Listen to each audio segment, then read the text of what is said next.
Audio 17. Energy and the National Goal. Jimmy Carter. This is a special night for me. Exactly 3 years ago, on July 15th, 1976, I accepted the nomination of my party to run for President of the United States. I promised you a president who is not isolated from the people, who feels your pain and who shares your dreams, and who draws his strength and his wisdom from you. During the past 3 years, I've spoken to you on many occasions about national concerns: the energy crisis, reorganizing the government, our nation's economy, and issues of war, and especially peace. But over those years, the subjects of the speeches, the talks, and the press conferences have become increasingly narrow, focused more and more on what the isolated world of Washington thinks is important. Gradually, you've heard more and more about what the government thinks, or what the government should be doing, and less about our nation's hopes, our dreams, and our vision of the future. 10 days ago, I had planned to speak to you again about a very important subject: energy. For the 5th time, I would have described the urgency of the problem and laid out a series of legislative recommendations to the Congress. But as I was preparing to speak, I began to ask myself the same question that I now know has been troubling many of you. Why have we not been able to get together as a nation to resolve our serious energy problem? It's clear that the true problems of our nation are much deeper than gasoline lines or energy shortages, deeper even than inflation or recession. And I realize more than ever that as president, I need your help. So I decided to reach out and to listen to the voices of America. I invited to Camp David people from almost every segment of our society: business and labor, teachers and preachers, governors, mayors, and private citizens. And then I left Camp David to listen to other Americans, men and women like you. It has been an extraordinary 10 days. And I want to share with you what I've heard. First of all, I got a lot of personal advice. Let me quote a few of the typical comments that I wrote down. This from a Southern governor: Mr. President, you're not leading this nation. You're just managing the government. You don't see the people enough anymore. Some of your cabinet members don't seem loyal. There is not enough discipline among your disciples. Don't talk to us about politics or the mechanics of government, but about an understanding of our common good. Mr. President, we are in trouble. Talk to us about blood and sweat and tears. If you lead, Mr. President, we will follow. Many people talked about themselves and about the condition of our nation. This from a young woman in Pennsylvania: I feel so far from government. I feel like ordinary people are excluded from political power. And this from a young Chicano: some of us have suffered from recession all our lives.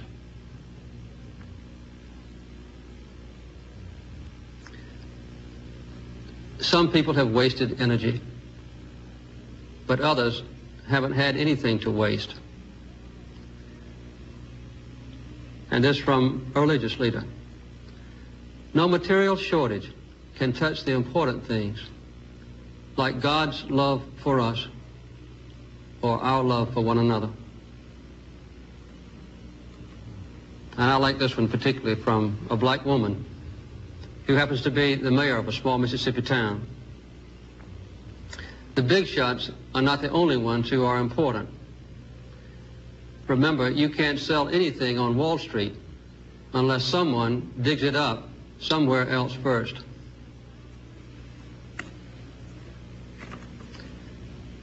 This kind of summarized a lot of other statements.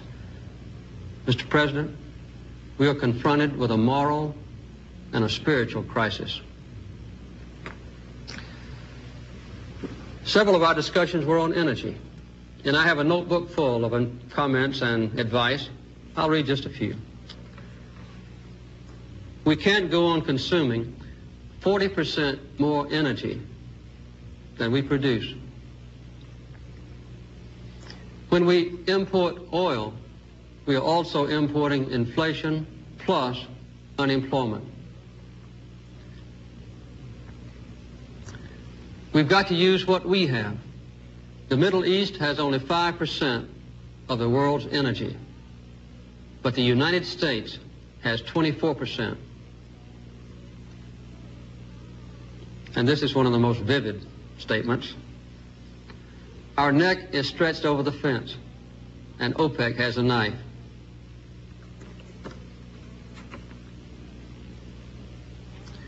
There will be other cartels and other shortages. American wisdom and courage right now can set a path to follow in the future. This was a good one. Be bold, Mr. President. We may make mistakes, but we are ready to experiment. And this one from a labor leader got to the heart of it. The real issue is freedom. We must deal with the energy problem on a war footing. And the last that I'll read. When we enter the moral equivalent of war, Mr. President, don't issue us BB guns.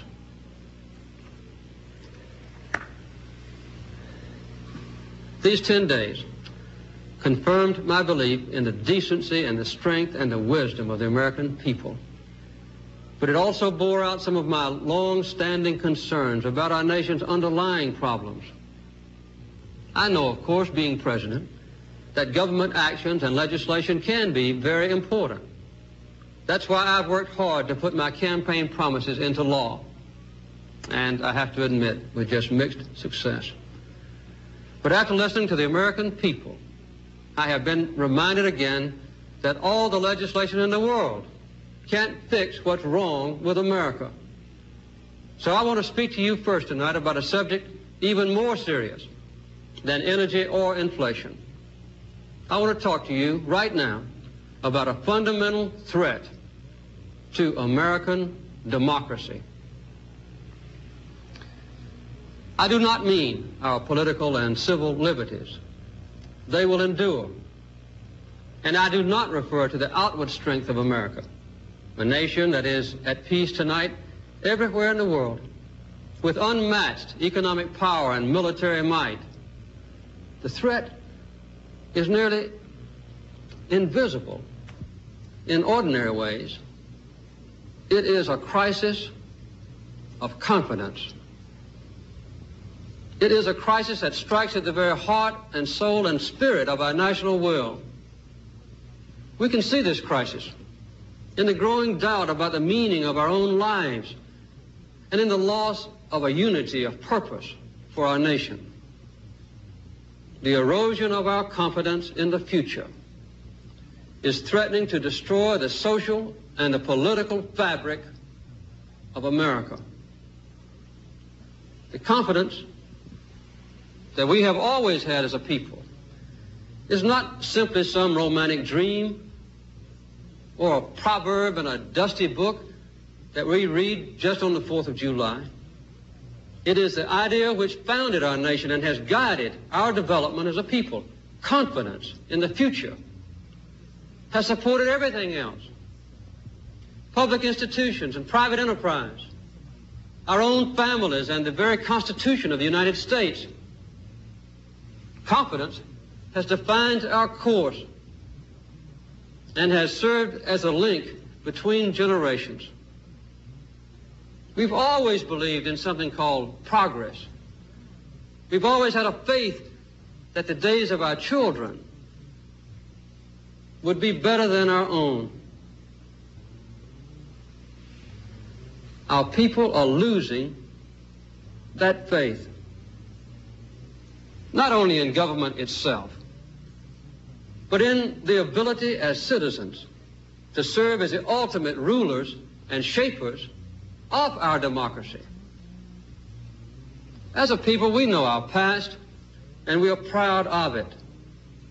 Our progress has been part of the living history of America, even the world. We always believed that we were part of a great movement of humanity itself called democracy, involved in the search for freedom. And that belief has always strengthened us in our purpose. But just as we are losing our confidence in the future, we are also beginning to close the door on our past.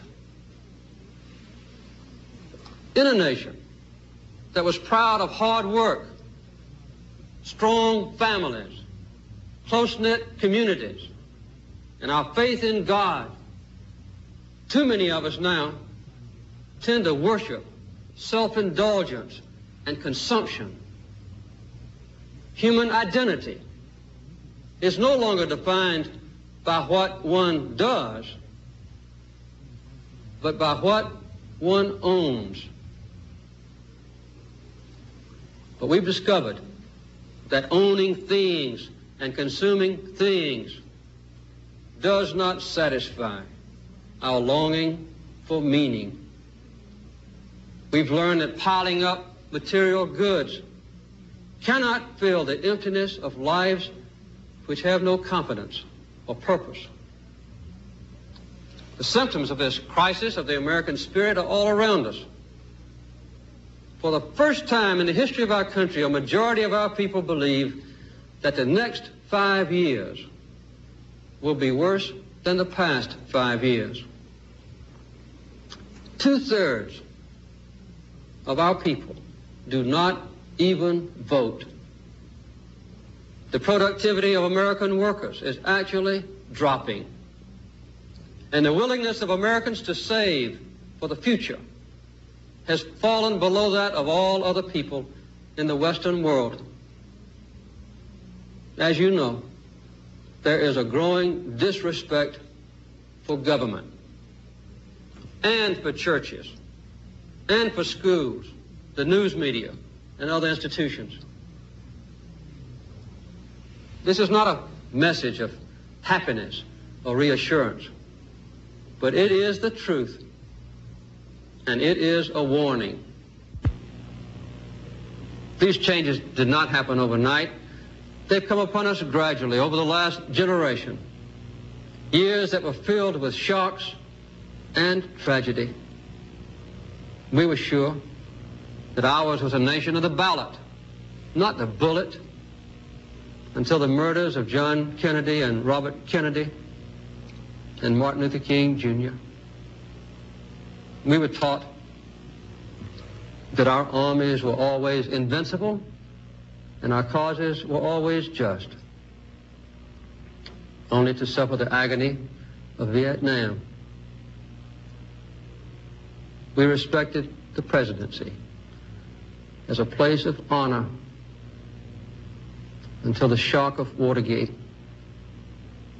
We remember when the phrase "sound as a dollar" was an expression of absolute dependability, until 10 years of inflation began to shrink our dollar and our savings.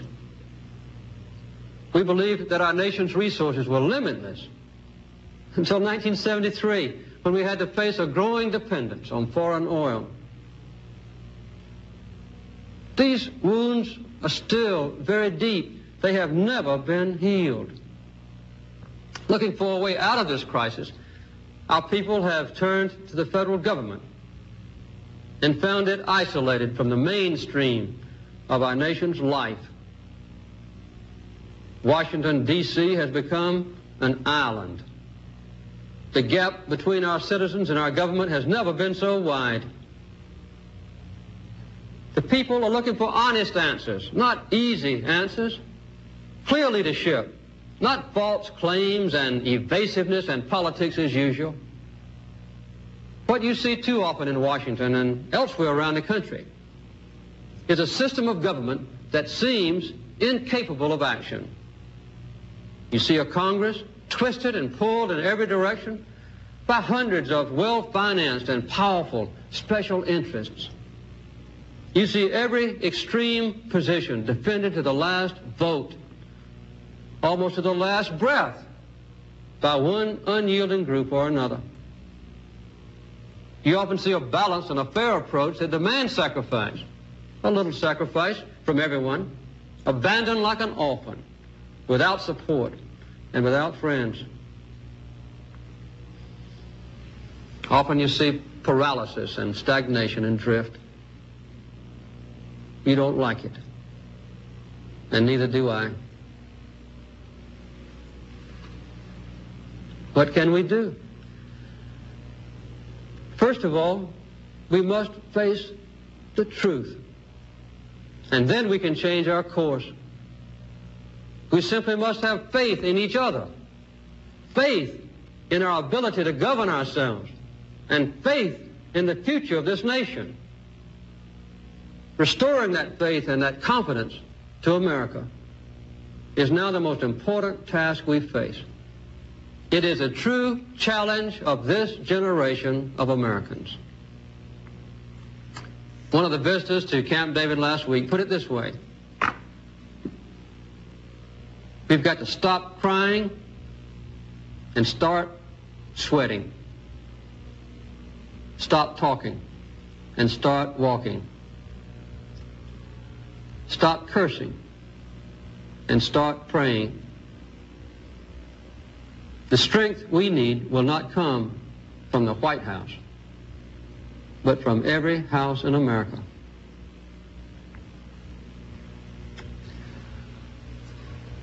We know the strength of America.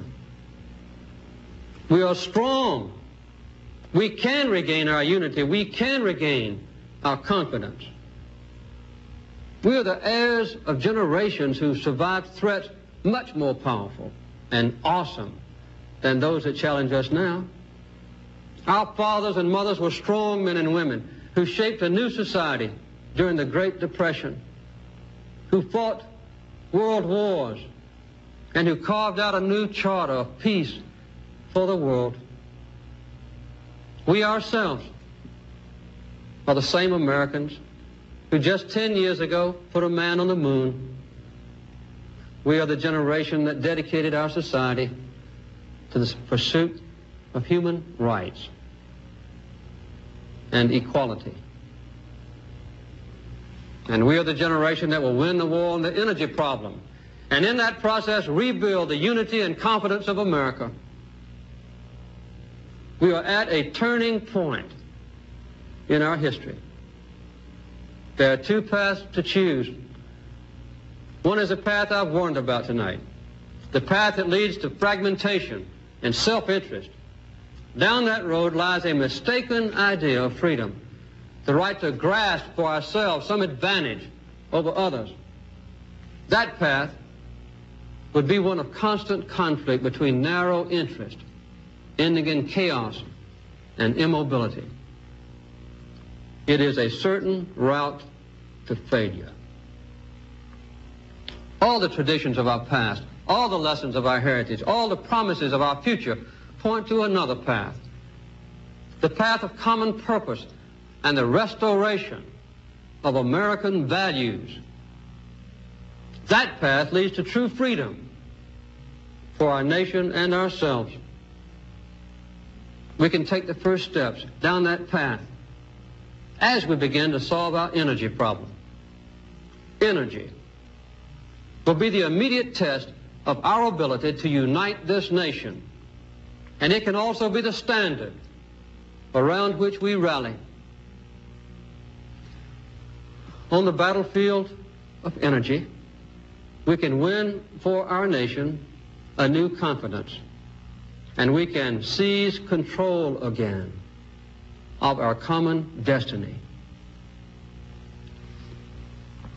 In little more than 2 decades, we've gone from a position of energy independence to one in which almost half the oil we use comes from foreign countries at prices that are going through the roof. Our excessive dependence on OPEC has already taken a tremendous toll on our economy and our people. This is the direct cause of the long lines which have made millions of you spend aggravating hours waiting for gasoline. It's a cause of the increased inflation and unemployment that we now face. This intolerable dependence on foreign oil threatens our economic independence and the very security of our nation. The energy crisis is real. It is worldwide. It is a clear and present danger to our nation.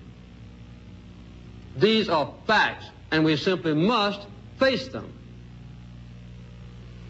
What I have to say to you now about energy is simple and vitally important. Point 1.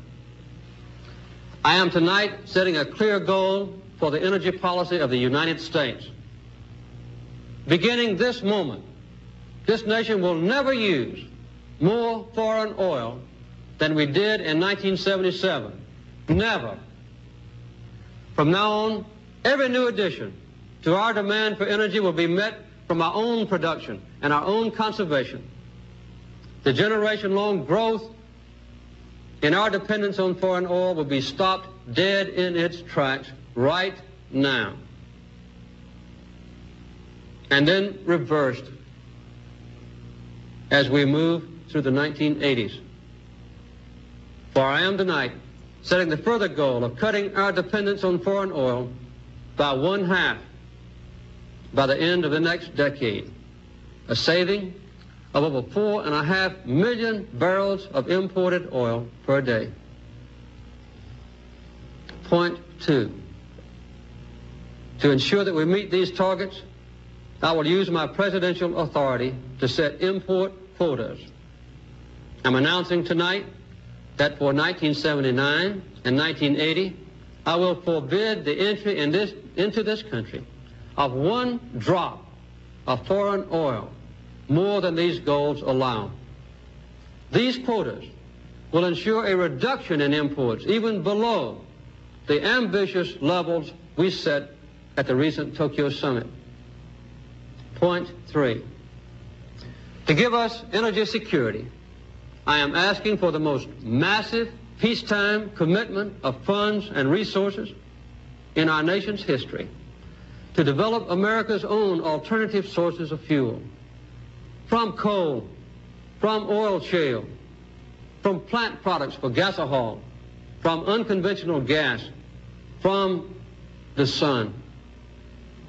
I propose the creation of an energy security corporation to lead this effort to replace 2.5 million barrels of imported oil per day by 1990. The corporation will issue up to $5 billion in energy bonds.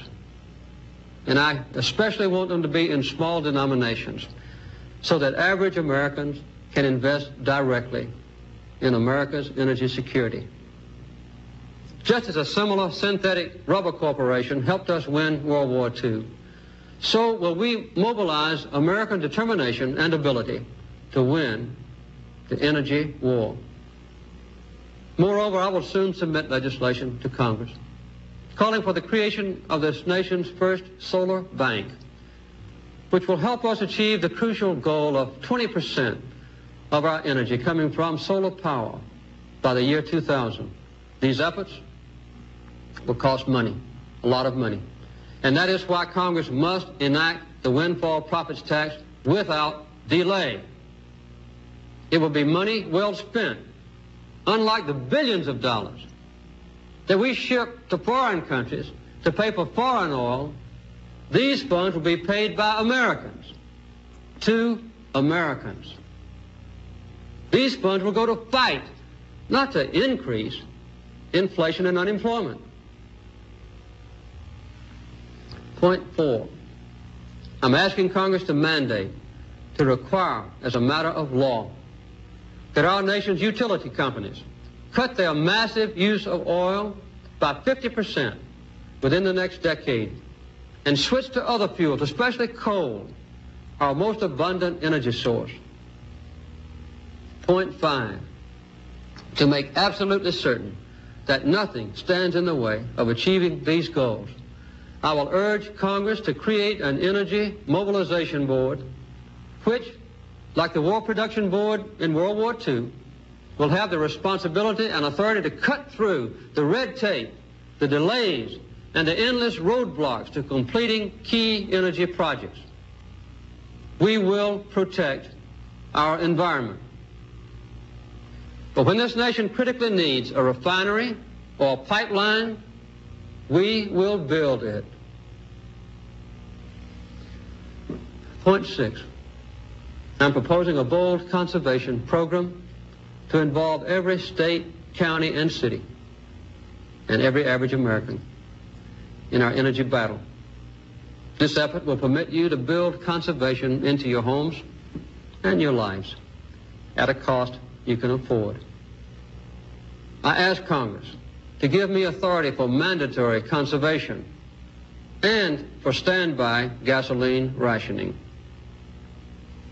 To further conserve energy, I'm proposing tonight an extra $10 billion over the next decade to strengthen our public transportation systems.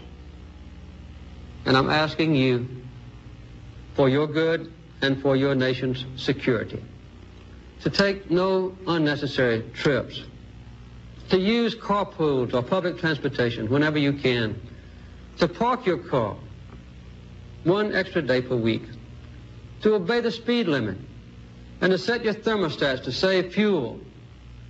Every act of energy conservation like this is more than just common sense. I tell you, it is an act of patriotism. Our nation must be fair to the poorest among us. So we will increase aid to needy Americans to cope with rising energy prices. We often think of conservation only in terms of sacrifice. In fact, it is a most painless and immediate way of rebuilding our nation's strength. Every gallon of oil each one of us saves is a new form of production. It gives us more freedom, more confidence, that much more control of our own lives. So the solution of our energy crisis can also help us to conquer the crisis of the spirit in our country. It can rekindle our sense of unity, our confidence in the future, and give our nation and all of us individually a new sense of purpose. You know we can do it. We have the natural resources. We have more oil in our shale alone than several Saudi Arabias. We have more coal than any nation on earth. We have the world's highest level of technology. We have the most skilled workforce with innovative genius. And I firmly believe that we have the national will to win this war. I do not promise you that this struggle for freedom will be easy. I do not promise a quick way out of our nation's problems, when the truth is that the only way out is an all-out effort. What I do promise you is that I will lead our fight, and I will enforce fairness in our struggle, and I will ensure honesty. And above all, I will act. We can manage the short-term shortages more effectively, and we will. But there are no short-term solutions to our long-range problems. There is simply no way to avoid sacrifice. 12 hours from now, I will speak again in Kansas City to expand and to explain further our energy program. Just as the search for solutions to our energy shortages has now led us to a new awareness of our nation's deeper problems, so our willingness to work for those solutions in energy can strengthen us to attack those deeper problems. I will continue to travel this country to hear the people of America. You can help me to develop a national agenda for the 1980s. I will listen, and I will act. We will act together. These were the promises I made 3 years ago, and I intend to keep them. Little by little, we can and we must rebuild our confidence. We can spend until we empty our treasuries, and we may summon all the wonders of science, but we can succeed only if we tap our greatest resources: America's people, America's values, and America's confidence. I have seen the strength of America in the inexhaustible resources of our people. In the days to come, let us renew that strength in the struggle for an energy-secure nation. In closing, let me say this. I will do my best, but I will not do it alone. Let your voice be heard. Whenever you have a chance, say something good about our country. With God's help, and for the sake of our nation, it is time for us to join hands in America. Let us commit ourselves together to a rebirth of the American spirit, working together with our common faith. We cannot fail. Thank you, and good night.